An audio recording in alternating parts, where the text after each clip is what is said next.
जय महाकाल मित्रांनो, आज आपल्या बाप्पाचे विसर्जन. डोळ्यात आले अश्रू, बाप्पा आम्हाला नका विसरू. आनंदमय करून चालले तुम्ही, पुढल्या वर्षी आम्ही तुमची वाट पाहू. मग काय, आम्ही सर्वजण एकत्र येऊन सेल्फी काढली व नाचायला लागलो. निकी बेंजोचा आवाज ऐकूनच जागेवरच डुलत होती नागिनसारखी.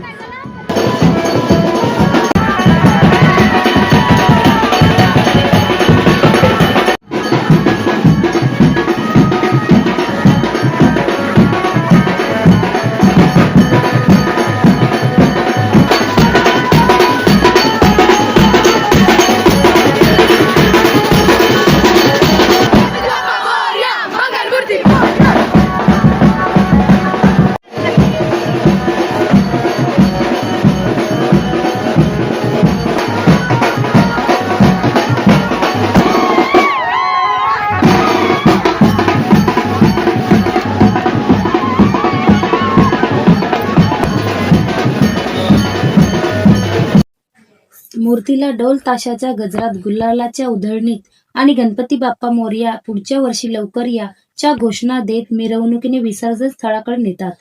त्यानंतर गणपती बाप्पाची आरती झाल्यावर सर्वजणांनी दर्शन घेऊन नंतर आमच्या घरातले सुपुत्र बारगू, हिमू, कनक याने बाप्पाला विसर्जनासाठी होडीत बसून बोटीवर नेले.